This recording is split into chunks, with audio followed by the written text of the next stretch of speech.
और खींचने लगा। हाथी ने सोचा कोई छोटा मोटा जीव होगा और जब उसे पता चलेगा कि मैंने एक राजा का पैर पकड़ लिया है तो वो पैर छोड़ करके मेरे से क्षमा मांगेगा। अपने अहंकार में आप भी डूबा हुआ है गजराज।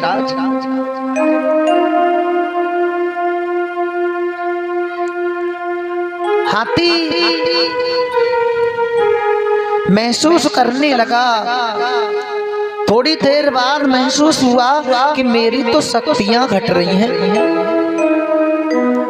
मेरी शक्ति क्षीण हो रही है। नीचे जल में नजर डालकर देखा तो विशाल ग्रह ने गज का पैर पकड़ लिया है।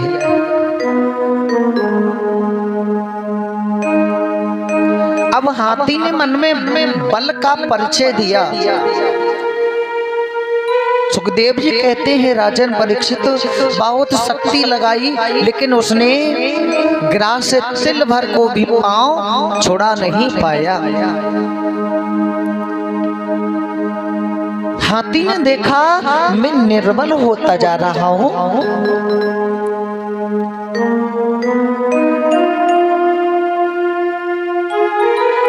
और उसकी आंखों में आंसू भर आए। श्रोताओं, उसका जो अहम था वो चूर चूर हो गया। अपनी पत्नियों से बोला देवी तुम जरा मेरा सहयोग करो, मैं संकट में हूँ। अपने पुत्रों से कहा बेटा मेरी सहायता करो, मैं संकट में हूँ। पत्नी और बच्चे सब मिलकर के सूंड पे सूंड लगा करके गज के लिए खींचने लगे हैं।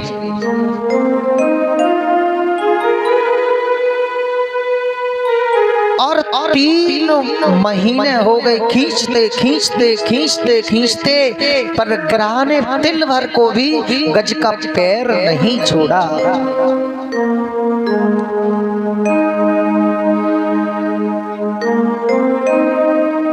उसे खींचते खींचते परेशान हो गए।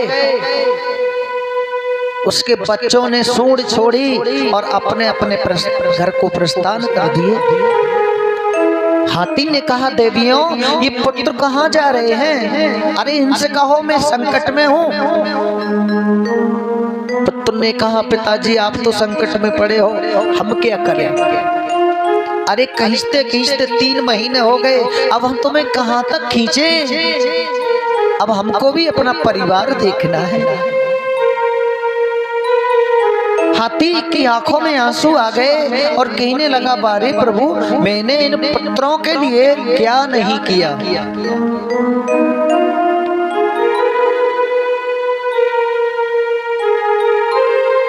कुछ दिन तक उनकी पत्नियों ने भी खींचा, बच्चों को पुकारता रह गया मुझे ऐसे संकट में छोड़ के न जाओ। गजेंद्र के बच्चों ने कहा पिताजी अब हम भी थक चुके हैं, आप तो भीतर से निकलने का नाम ही नहीं लेते। 10-5 दिन तक उन पत्नियों ने भी खींचा है श्रोताओं, और छोड़ करके वो पत्नियां भी जाने को तैयार हुई। गजराज ने उनको पुकारा और कहा बच्चे भी चले गए, आप भी जा रही हो। गजराज के नेत्रों में आंसू आ गए हैं साहब। इस संसार में हम और आप हैं। गुरुदेव ये भी एक ग्रह का पैर पकड़े पड़ा है, हमारा भी पैर ग्रह ने पकड़ लिया है। ग्रह क्या है? ग्रह है काल। और हम आज भी फूले पड़े हैं। हमारे बच्चे हैं, हमारी बेटी हैं, हमारे बेटा है, हमारे परिवार है, हमारी पत्नियां हैं। लेकिन भैया जिस समय हमारा ग्रह पकड़ करके पैर खींचने लगा तो हमारा साथ कोई नहीं देगा। आज वो गजराज को याद आ गई और गजराज सोचने लगा कि दुनिया वालों सी बैठे लगा दिल,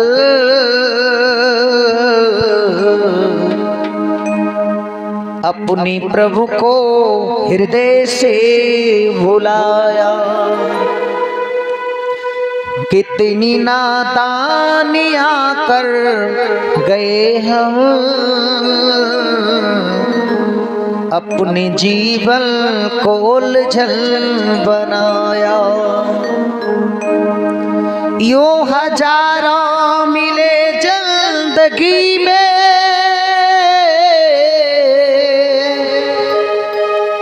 वक्त पर सबने किया किनारा। ऐसी दुनिया समझ में जब आई, फूट कर रो पड़ा दिल बेचारा। हम परिवार के लिए क्या नहीं करते हैं साहब। परिवार के हित के लिए हम अपनी जान दांव पर लगा देते हैं, और समय आने पर वो ही बेटा वो ही परिवार हमारे लिए समय आने पर छोड़ देता है। तो फिर हमको कुछ अच्छा नहीं लगता। भगवान हमें संकेत तो कई एक बार देते हैं, कभी पुत्र सताएगा, कभी बेटी सताएगी, कभी परिवार सताएगा, लेकिन हम इतने मूर्ख हो जाते हैं और यही सोचते हैं कि चलो अपनों ही तो है। बार बार यही याद करते हैं महाराज जी की हमारो अपनों ही तो है। वो तुम्हारे लिए बार बार परेशान करता है, लेकिन ये पागल मन फिर भी यही कहता है अरे कोई और थोड़ा ही है, अपना ही है। अपना बना करके हमने अपना जीवन कितना उलझन में डाल दिया था। आज उस गजराज को याद आया कि मैंने परिवार के लिए क्या क्या नहीं किया था। आज मेरे संकट में मुझे सब छोड़ गए। मेरे से वादा किया था कि मैं तुम्हारे साथ रहेंगे। पत्नियों ने भी वादा किया था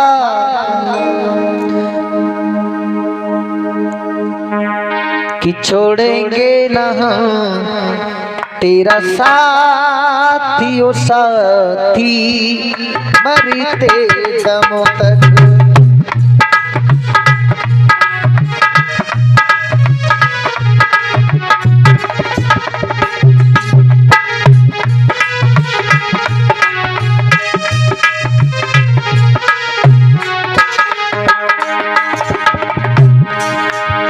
जिस समय गजराज ने संबंध बनाया अपनी देवियों के साथ में, उन्हें अपना जीवन अर्धांगिनी बनाया, तो उन हथनियों ने भी यही वचन दिया था, छोड़ेंगे ना हम तेरी पोंछ हो हाथी मरते दम तक। छोड़ेंगे ना हम तेरी सोड़ी हो हाथी मरते दम तक।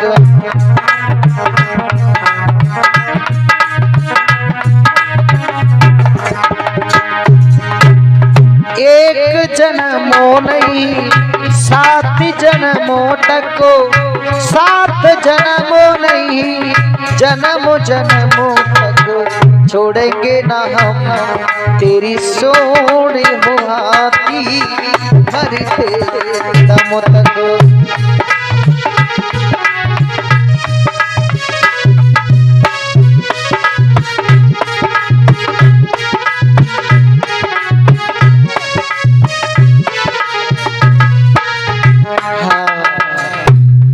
वचन तो दे दिया, लेकिन महाराज उस वचन को निभा नहीं पाए।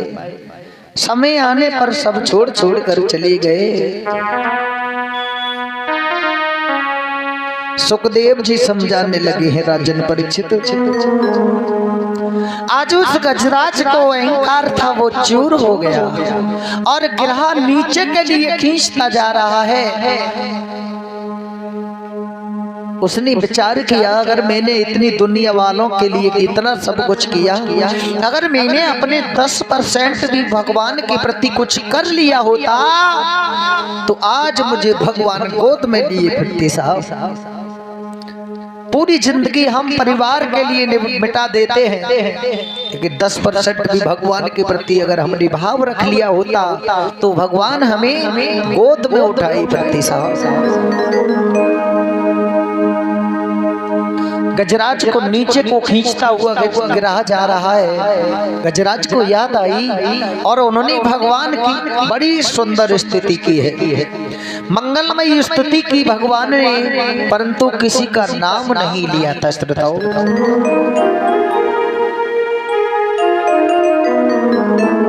किसी का नाम नहीं लिया। गजराज कहता है जिसने सारी सृष्टि को बनाया है, मेरे अंदर बोलने वाले हंसने की शक्ति जिसने प्रदान की है,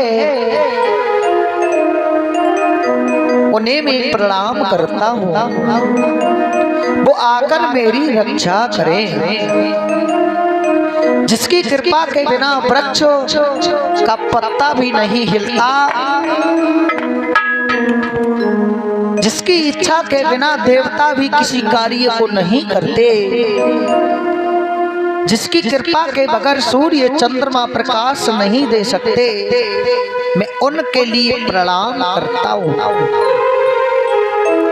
वो आकर मेरी रक्षा करें। मैं उस क्षेत्र यज्ञ को प्रणाम करता हूँ। क्षेत्र बोलते हैं शरीर को, क्षेत्रज्ञ कहते हैं परमात्मा को।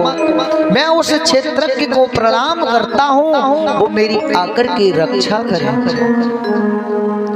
इंद्रियों का स्वामी है, सबका अधीश्वर है, निर्गुण होने पर भी सगुण है, सगुण होने पर भी निर्गुण है, अनामी होने पर भी जिसके कई नाम हैं, नाम होने पर भी जो अजन्मा है, अनामी है, मैं उनको प्रणाम करता हूँ।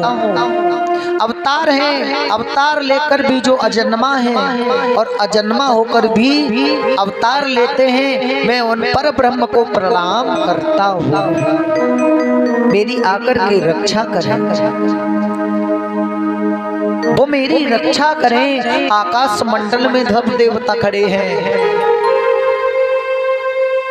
इंद्र कुबेर सूर्य चंद्रमा सब तैयार हैं, हमारा नाम ले हम तुरंत चले जाएंगे।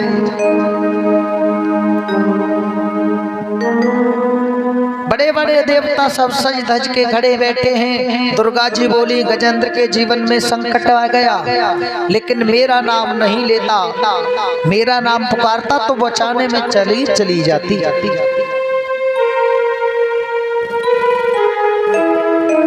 शंकर भगवान कहते हैं मेरा नाम भी नहीं लिया। अरे मेरा नाम पुकार लेता, मेरा नाम याद नहीं था तो पूरा नाम याद नहीं कर पाया तो भोले बाबा ही कह देता, मैं उसकी रक्षा करता।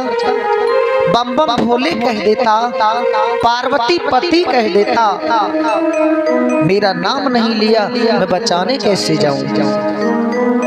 ब्रह्मा जी बोले जाता तो मैं भी नहीं हूँ, मेरा नाम भी नहीं पुकारा है।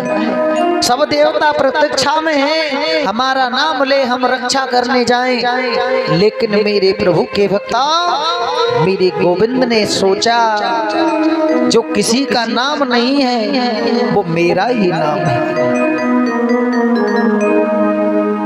जो किसी का नाम नहीं लेता वो मेरा नाम ही पुकारता है। गजराज संकट में है, बचाने नहीं गया तो डूब जाएगा, मर जाएगा गजराज।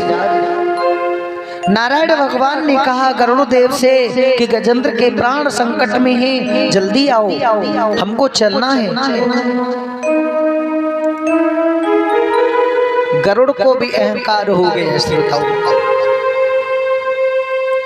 अभिमान आ गया गरुड़ को, बिना मेरे नारायण भगवान का काम भी नहीं चलता है। जहाँ भी जाते हैं मुझे शीघ्र पहुँचना होता है, तो मेरी पीठ पर विराजमान होकर ही त्रिलोकीनाथ को उड़ा करके मैं कोई हंसी खेल का काम थोड़ी करता हूँ। अरे भगवान को त्रिलोकीनाथ को पीठ पर बिठाकर उड़ना कोई